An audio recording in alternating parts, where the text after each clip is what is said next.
Good evening. We're going to call this regular meeting of the Fargo School Board to order. We do have an agenda in front of us. I would entertain a motion. Jim? I move adoption of the agenda as provided with the addition of the HR addendum under 5B on the consent agenda. Second. Approval of the agenda. The motion is on the floor. Any discussion? All in favor with proceeding in that manner, please vote by saying yes. Yes. Any opposed, no. For those of you that are in the audience and listening, we do have John Rodenbiker participating from San Francisco. John, is that right? Sunny, beautiful. Okay.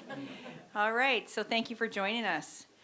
Let's see here. Next item on the agenda is recognition of the audience. No one has signed up to address the board this evening, but I want to ensure everybody is aware of the ability to do so. Okay, I don't see any hands, so we move on to agenda item number 4, staff reports, information technology. Dr. Gandhi, would you like to make introductions? Sure. I will go ahead and introduce our Director of IT, Mr. Bill Westrick. I think, as most of you know, along with running our IT department, he provides a tremendous amount of support for all of our board meetings and is always here to take care of your technology needs as well. And I know he has a very exciting and riveting presentation. Yeah, I just want to tell you that I have a suit coat that I keep on the back of my door upstairs for this meeting every year, and I have apparently expanded beyond the capabilities. So I'm going to take advantage of that Well Beats program that I heard so much about, and we'll see what we can do about that. This is your annual technology update. One item of note specifically for this room, we are now approaching 6.5 years of presenting this meeting online and on local access. I want to start off with kind of a sad note for us, but a happy note for Kirby. Kirby's in the back room working the cameras. It's going to be interesting to see, is he going to show the slide on the screen or me talking? Kirby's retiring at the end of this year. 16 years of teaching at Fargo schools. He taught in other school districts before that. He's worked in the district office for about 9 years as web services administrator. He's overseen the redo of our public website twice with the communications department and again with the communications department on the employee portal. We've done that once. He has done a tremendous amount of work on creating automations through workflows, a lot of time with HR, which we appreciate working with. We will replace the position, but we can't replace him. He is a one-of-a-kind individual, always willing to jump in, and I just wanted to throw a special shout-out to Kirby. Thanks. Wow. All right. Now the administrivia, the stuff I have to report on. EL9, asset protection. Do we protect the intellectual property information and files from loss or significant damage? Yes, we do. All of our backups are the same as before in the previous reports, so I'll highlight what's new. Multi-factor authentication was new this fall. Everyone here had to go through it. Our staff was terrific in taking the time to get themselves set up with multi-factor authentication. We can tell from our logs that our incidence of compromised accounts has dropped significantly, so multi-factor authentication is working to help protect our data. The second one, which might be more of a surprise to everybody, the State of North Dakota Information Technology Department is in charge of cybersecurity for all public entities in the state of North Dakota. At the last legislative session, they mandated that. Year one for NDIT was figuring out what on earth that meant. Year two is where we're at now, and they have been going around the state, doing surveys, meeting with all of the different entities. We've had our time with them, trying to get a handle on, okay, Organization X, where are you right now? And they gave us 120 questions to answer. Some of them made us think twice, and we're going to change a couple things in our backups. Year three for NDIT is going to be actually telling us what they can do for us and what we need to change to work properly inside of their network. So we're going to learn something coming up in the next year. The second item that we cover under EL9 is, do we dispose of records properly? Yeah, we review that policy every year. We updated the policy 3 years ago. we are in compliance. A couple of quick hits on parent engagement and forms. Last year, we purchased a Smore account for every school. Smore is an online resource that lets you create things like newsletters and announcements that are more engaging than just text. And a quick check of our mass notification system in the last week. Almost all of our schools are using it every single week, and a lot are using it daily. So we're getting some good content out to the parents that's a little more interesting than just text. This is one of, I guess, the highlights of this presentation. We were probably the first school district in North Dakota to go with online registration forms 4 years ago through a product called School Office Pro. We are now in the middle of moving to a product called Enrollment Express that is embedded in PowerSchool. What that means for our parents, they'll log into PowerSchool Parent like they did before. They'll click a registration icon like they did before, but it's going to stay inside of PowerSchool, a much tighter integration with the data. It'll be easier for them. We'll, of course, update our training materials and our videos out there, but it's going to be pretty straightforward because they're used to the experience of using online forms. It's going to be easier for our schools because they actually had to log into a cloud service to accept the packet for the last 4 years. They won't have to do that now. It'll be in PowerSchool. For us, this is a big change in IT.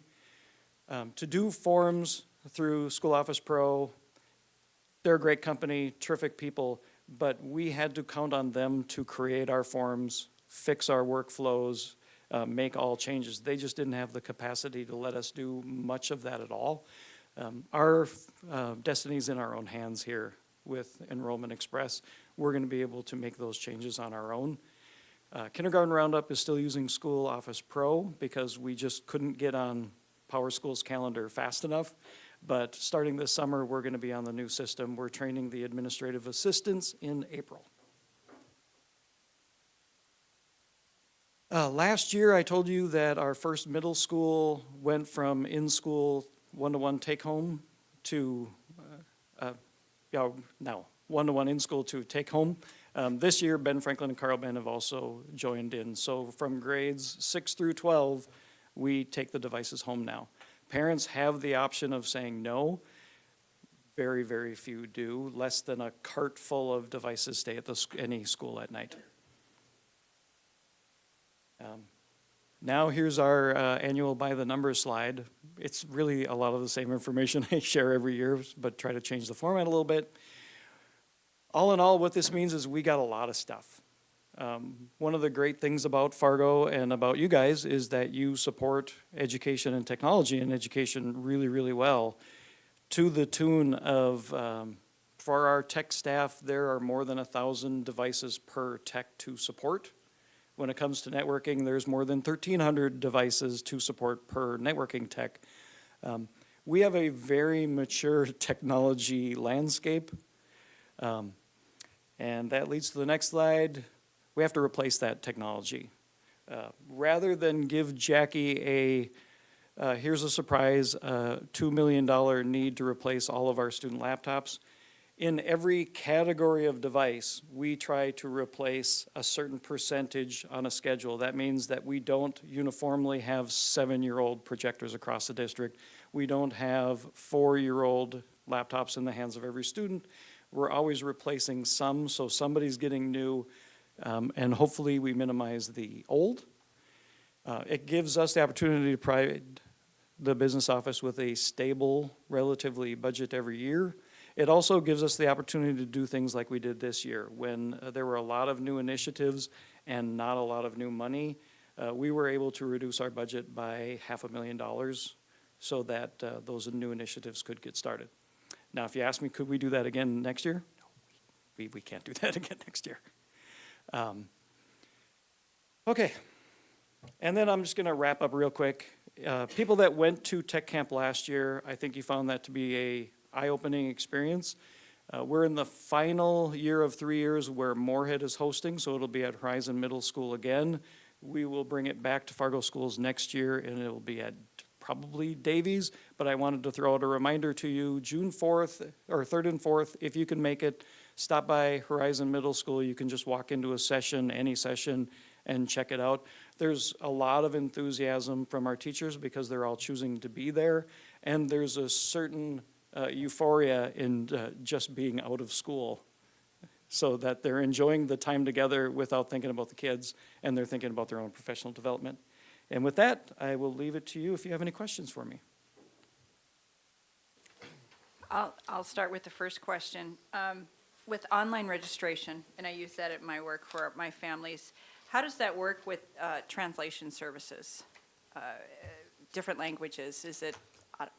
It actually doesn't work. We don't try to make every form available in multiple languages, although that is something that we're going to start working with David on. Could we have basically a hard copy that they can read? The EL department does a phenomenal job of coordinating times when families can come in and there are interpreters on hand. They kind of have registration roundups at their buildings, and they can also schedule interpreters to come in. And we also have that that phone service, Voyance, that they can use to have somebody help read through the forms. Any questions from board members? You must have done a good job. Thank Always you. leave them wanting less. Thank you. Thank you, Bill. Okay, item second for AA, academics performance graduation rate data. Looks like Dr. Gross will be introducing this, but Yeah, while he plugs in, this is the annual update that we provide to the board regarding graduation rate data. This data, although is from last year, we have to wait until we get the data from the state and then clean it up. And this year, I don't know if it's on par or a little bit more delayed, but that's one of the reasons why it was added recently and you're receiving it now. Thank you very much. As we look at this data, this will connect to our strategic plan, and in particular, strategic initiative number 1, as we talk about student achievement and growth. In that section, we talk about that based upon our efforts and what we're doing is that we want all students to be able to achieve the district standards and benchmarks and proficiency in all their content area, which in this case helps student move towards graduation. The data point of graduation rate actually falls under goal number 4 when it comes to that strategic initiative 1, and that is the goal around assessment. And it's really that last sentence of that goal that talks about will help teachers make decisions on determining the best practices and the procedures to put in place to help all students be successful. Graduation rate is another set of data that we use to say, what are we doing? What could we be doing differently to help all students be as successful as possible? So we're looking at the graduation rates for 2018-19 school year. And in particular, we're looking at the indicator of success from the strategic plan that says the percentage of high school students who graduate on time will increase annually. The graduation rate is determined by a cohort model. Basically, what we do is we look at the number of students who earn graduation through summer. So if students earn credits over the summer, they're part of that graduation rate, based upon the number of students who entered in as 9th graders. And then those students, if they transfer out, they're taken out of that number, or those who then transfer in are added. So this number that we look at changes over time. And as we've talked about mobility in our district, we know that we are a mobile district. But this reflects a 4-year cohort model. In a little bit, I'll show you that we are collecting other data, or the state is collecting other data on students who may need a 5th or a 6th year in order to graduate. But the data that we're looking at for the strategic plan is a 4-year model. So here is what's available on our public website when it comes to our strategic plan dashboard. And since we're comparing 1 year to the next, I highlighted there the 2017-18 graduation rate, and you'll see that that was at 84% of our students across the system graduated within those 4 years. And then if we look at the data for the 18-19 school year, you'll see it is the same percentage, 84% again. So 2 years in a row, we have that same percentage of students who graduate within those 4 years. So if we look at that indicator of success and we ask ourselves, did that increase? We would have to say no. It is the same, 84% between those 2 school years. The other set of data that I talked a little bit about is available on the North Dakota Insight website. This is the Fargo Public School graduation rate when it comes to a 5-year rate. There are some students within our district who need that gift of time, and instead of in 4 years, they graduate within 5. And you can see then over the last 3 years, the district column is the grade in column, so there we're at 86%. If we look at a 6-year graduation rate, you'll see it climbs to about 89%. And when we look at a 7-year graduation rate, we're about 90%. So although we want students to graduate within that 4-year process with their cohort, there are some circumstances that do require students a little bit more time in order to earn those credits for graduation. And that data shows you that that is gathered over time. And again, this is available on the Department of Public Instruction website. So as we look at graduation rate for 2018-19, again, that rate is at that 84%. What do we do with that data across the system? Well, there are many things that we're doing across our system to really provide interventions and help students be as successful as possible. All 3 of our comprehensive high schools have an intervention program where about every 3 weeks, data is looked at students who are at risk of not passing their coursework, and students then are assigned to opportunities to increase those course grades. So again, being able to pass that class, being more successful for graduation. We have online credit recovery at all 3 of our comprehensive high schools, where students who have been unsuccessful on their first attempt have another opportunity to earn those credits as they move forward. We have teachers who give of their time before and after school to provide some individual tutoring for students who might need that. We certainly have Woodrow Wilson, our alternative high school and our school of choice, in which students make a choice to go there. And there we have an advisor program where every student is assigned an advisor. Mr. Berkman, the principal there, has shared at previous board meetings about that advisor program and how students can actually earn credit for that. At Woodrow Wilson, there's outreach calls to students who have dropped out, encouraging them to come back or to earn at least a GED as they move forward. We have night school at Agassiz, so for some students who might need an opportunity to earn additional credits in English or those 3 areas of social studies, a night school class is available. And then we have our summer school offering with a large number of courses, both in remediation and acceleration. So as a district, many, many different ways to help our students be as successful as possible, to help us reach that goal of continuing to increase that graduation rate year after year. So that's the data that we have around graduation rate and a little bit about what we're doing across the system. Thank you, Dr. Gross. Regarding the intervention program, is that for core classes or required classes? Does it also include elective classes? Mostly it is for core classes, but at this time, early this afternoon, the high school principals, myself, and Dr. Gandhi were talking about other ways that we could expand upon that for in the future to provide even a more structured approach to providing that intervention and to expand beyond the core classes. And we will continue to work on that to come up with a better plan. That's appreciated. Thank you. One other question, the online credit recovery, is that for after, well, just explain that, please.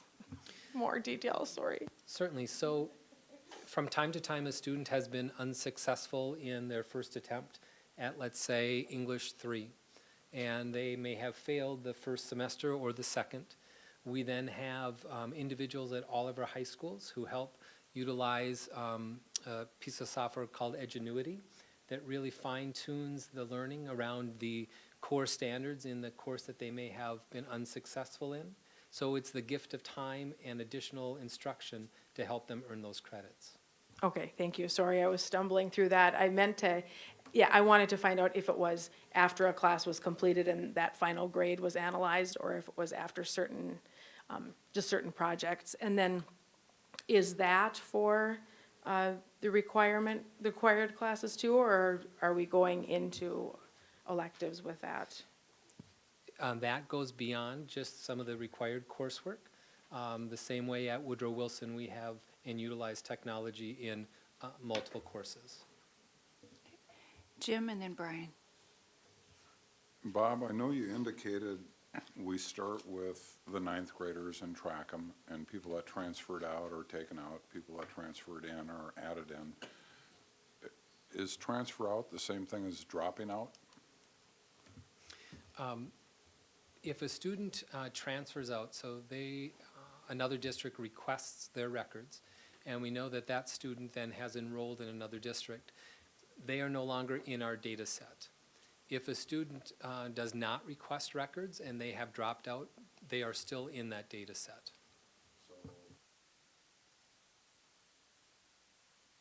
The 16% that didn't graduate on time would include our dropout numbers, correct? That is correct. Thank you. Brian? Was CTE part of your guys' discussion for classes in the summer? We do not offer CTE classes right now, but we're looking at ways to expand opportunities for intervention and remediation. I think one of the other great things that we have within our district is our virtual academy, in which some of the courses in CTE that we cannot offer, diesel mechanics, aviation, and so on, students do have the opportunity to attend in our neighboring district. Also, we're looking at some areas, and Dr. Jonas mentioned this when she did her presentation, in some of the areas of interest for students, for example, agriculture, in which students have the opportunity to take that online. So we're looking for ways to expand that to meet the needs of the students that we have the opportunity to serve. Jennifer? Thank you. So I just have a couple questions also around the interventions that you've mentioned or have listed here. Have they been consistent over a certain number of years? Or have we been adding to them? And then really also part of that same question is, you know, do we measure which ones are more effective than others? I would say that probably most of these have been in place for many years. The newest would be the intervention program at our 3 comprehensive high schools, in which they, again, look at data of students who are at risk of not passing, and then assign to an opportunity to grow and develop. That data is looked at, and we do and can show a decrease in the number of Ds and Fs, or an increase in the number of students who are passing those courses based upon that intervention. Certainly our online credit recovery really gives that student the opportunity to earn those credits, so we could gather the number of credits that are accumulated through that. So we do have data points that show that these are being successful. During our summer school presentation, I think we've heard about the large number of students at our schools who take advantage of summer school, both for intervention, because maybe they have failed the first time, or even acceleration. And that has been shared with the board in past meetings as well. So, Dr. Gross, when you say it takes sometimes 5 years to graduate, or 6 or 7, are those GEDs? Are they done through the district? How does that work? So there is another data point that I didn't share that's on the Department of Public Instruction website that includes GEDs as well. What I shared with you today is actually high school graduation. Many students who might need an additional year or 2 might be students who are part of our EL program. They might be students who are part of our special education program. And through the individual plans that have been created for them, that additional time is needed. Or it could be the student who has been unsuccessful for whatever reason, and they just need one more year. Many times that might be at Woodrow Wilson in order to accumulate the credits that they need for graduation. So to clarify, that these do not include GED rates? The data points that I put on the screen do not. Okay, thank you. Looks like yours. Dr. Rose, can you also expand upon the flexibility the Century Code provides some students in specialized special education programs to stay at school longer and the opportunities that they take advantage of? So the Century Code would say that for some students who are on an individual education plan, have the opportunity to be with us until the age of 21. So again, that's where you will see those different cohort groups from 4, 5, all the way up to 7 years. David, did you have something? Dr. Gross, you said that we did not meet our indicator because we didn't, our graduation rate stayed at 84. I would assume that we had more seniors in 2018. We probably graduated more kids. It's just the same 84%. I would have to go back and look at that number, but I would think that would be a good assumption. The number of students, the percentage is the same from year to year. And we are always looking for ways to improve upon that. And I would also just add on, just a reminder to the board that this is the first year where prior to the strategic plan renewal, we went in and tried to make every indicator as measurable as we can. We've always had the goal and continue to focus towards increasing our graduation rates year after year, knowing that sometimes we'll be able to, sometimes we won't. But I think this was a product of that deliberate initiative to try to make every indicator more measurable and then report out accordingly. So that's what we're doing. And then I'm gathering that the intent of this report is really just more of an overview, because you have the ability to drill down farther, like we've talked about increasing graduation rates for Native Americans, for example. That information somewhere can get, I suppose, distilled from a report similar to this. Absolutely. Yeah, Correct. okay. One clarifying question, if I may. So when you were saying, that there are separate data points provided on the website for groups, for example, students on IEPs, and they have are those numbers also included in this 84%? Was that a yes or, okay. So this is the total population of the Fargo Public Schools. Which in closing, I will say Fargo in this area is a magnet for youth that have special needs and things like that. So that would explain some of the graduation rate comparisons, possibly, or contribute to it. Thank you, Dr. Gross, for that report. Now we're on to 4B, the FEA report. Welcome, President Mastrud. Thanks, President Nelson. We just want to let you guys know that the members of the Fargo Education Association are very elated that the board ratified the contract last Friday. We know that that's one step towards building culture and morale in our district, but we know that that's not the only step, and so we're looking forward to working with the board, cabinet, and our association in order to continue to strive to that and to see what we need to start to cultivate within our culture of FPS. So we're excited to start that process. And just little one housekeeping moment, memo number 78 on January 28th, we made note that Judge Marquardt's statement did not say that it was a bargaining in good faith, and we had requested that be changed, and that still has not been. So just for a cleanup for records. That's it. Thank you for that reminder. I Yep. do remember that.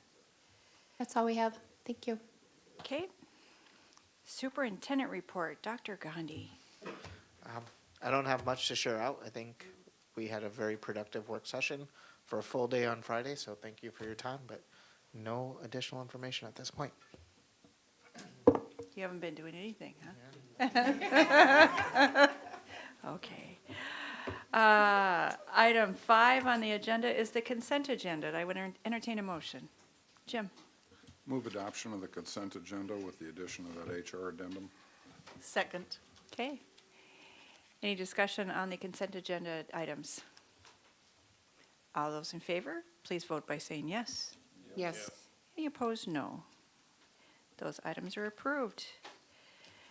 Business section looks pretty lean, like zilch. So we can go on, we've been busy. Yes, we've been working too. Board reports, committee liaison and correspondence reports. Let's start with Rebecca tonight. Sure. Let's see, today I attended the first meeting of the Fargo Core Neighborhoods Master Plan at City Hall. And so it was a 1-hour meeting during the noon hour, basically. So an opportunity to meet the consultants. They're based out of Virginia, but kind of all across the nation too. And so just to kind of get an overview of what the process is going to be for that and what the time frame looks like and the structure of the meetings, to meet other members of the committee. I can't remember all of them, but I know Tim Flackel's on there. Of course, John Strand is on, and Tony Grinberg also.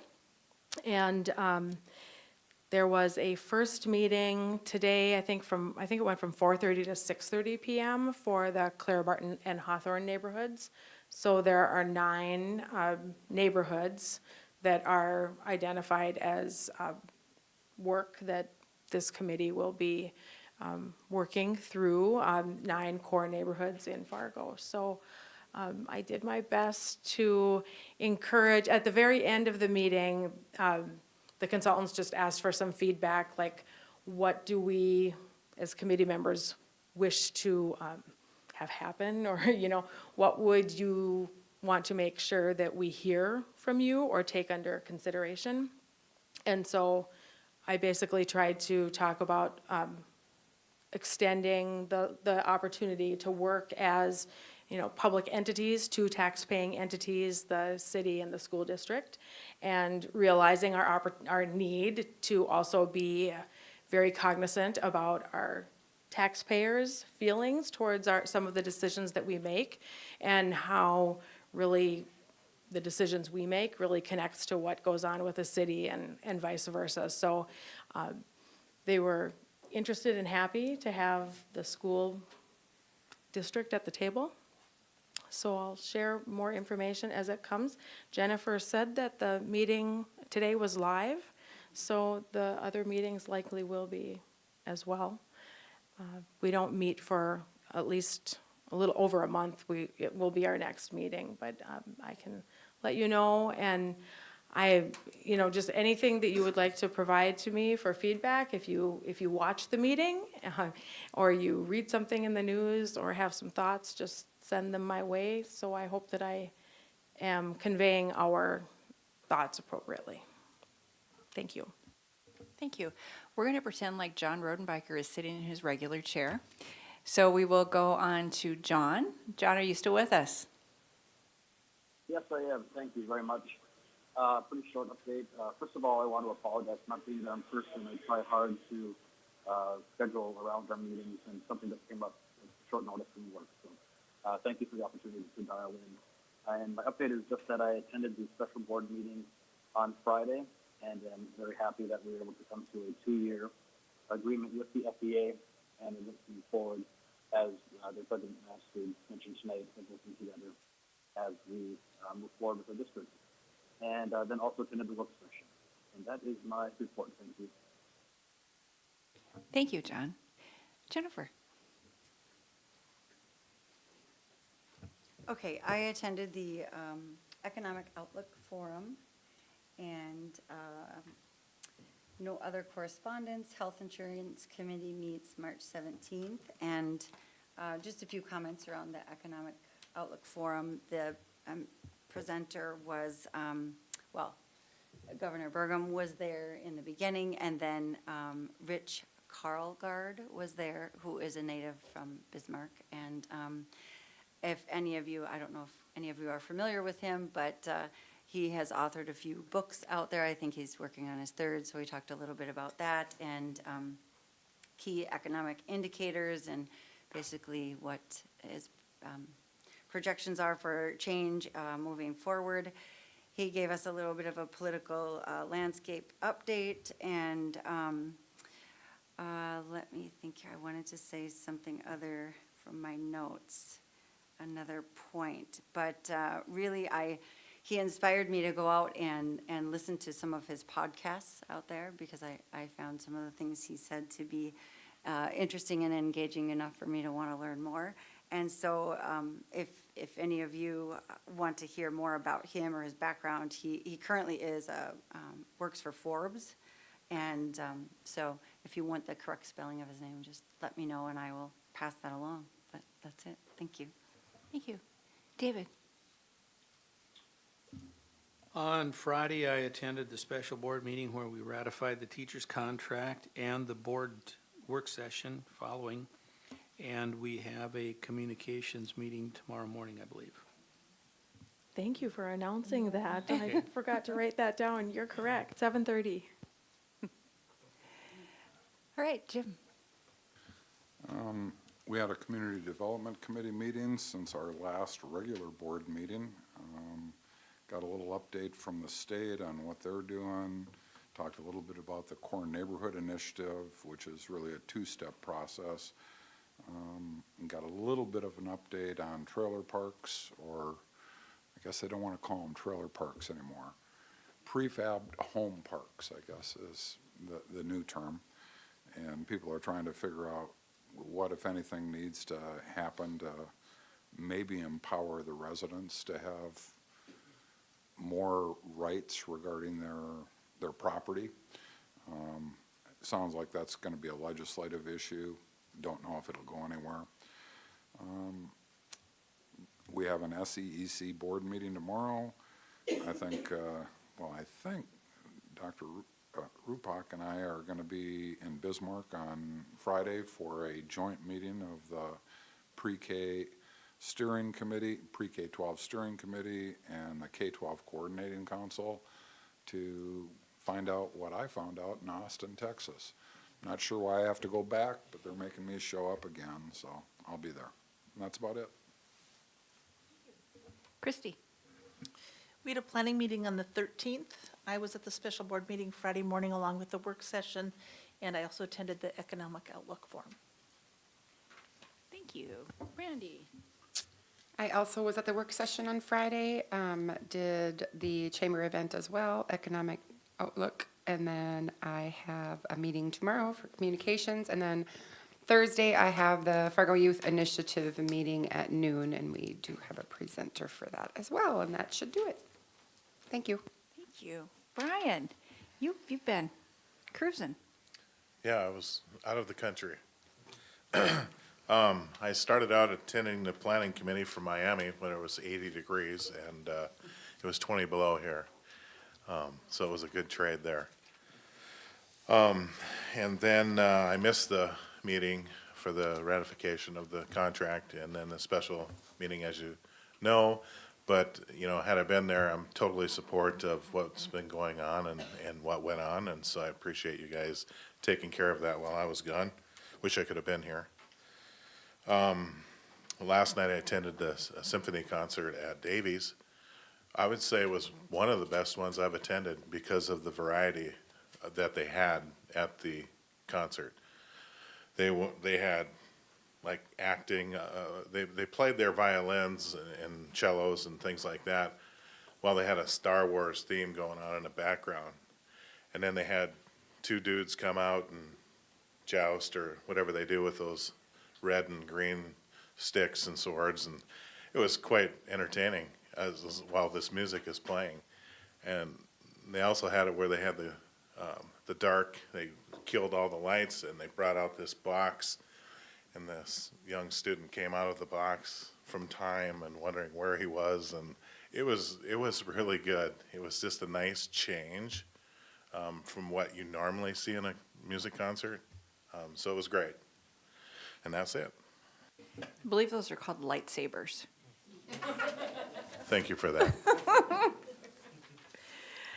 All right, I passed out the president's report that Anne Marie types. What I did this week, Valentine's Day, I attended a FargoCast Public Health Board meeting.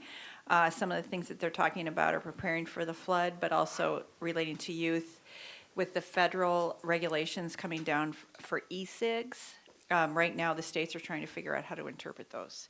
So I don't have any answers, but they're working on it. A little bit unrelated, but somewhat related, I am on the Badges of Unity board for my work, and I thought the board and administration might be interested. They're doing some, well, first of all, I got to go to the new police department headquarters, which is quite beautiful and very functional. But they now are combining their CTOs, which are community trust officers, their SROs, our student resource officers, and their CLOs, community liaison officers, and the park officer combined into a community engagement team. And so there are 12-plus people on that, so I'm not quite sure if that'll make any difference to what we do, but interesting structure nonetheless. So they are all working together, which makes a heck of a lot of sense since the community trust officers work so closely with the SROs. So that continues. On 2/21, I was at the work session as well.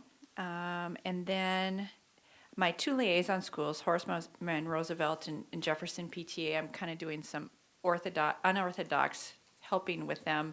At HMR, I helped them arrange for a $1,000 grant from the Masons for their Scholastic Books subscriptions. So that was filtered through FPS Foundation, so that was wonderful. And I'm helping Jefferson PTA find out how to file their tax returns. and so I can't believe I was able to help them, but I am. So that's what also liaison things happen. I had received an interesting phone call today. As you know, I was on a talk radio show today talking about the boundary discussion and population and whether we build a middle school. But another media contact that I had, and I haven't even had a chance to bring this up to anybody, I got a call about some concerns with the land board trust through the states. Apparently, what I'm hearing, and I haven't verified this, is some oil companies are not paying their fair share or what they were supposed to be. And the governor is thinking about forgiving those miscalculations. And this media person mentioned that we should probably look into this, and it's kind of GAC related, so I'm sorry I didn't have time to bring this up to you. But I will also remind you that the last session, there were some misdirected funds that also did not go to public education, so those were forgiven as well. So I think this is something that we need to pay attention to through GAC and probably through administration. So normally I would try to let you know about this as soon as possible, but I was running, so. And I'm sure Jim can make some phone calls there too. So I advise that we get involved in that because that does affect our property taxpayers and our what funds public education. I think that is it. Governance meeting is on Thursday morning at 7:30, and this may be the shortest meeting we've had in quite a while. Next board meeting is March 10th, and we are adjourned.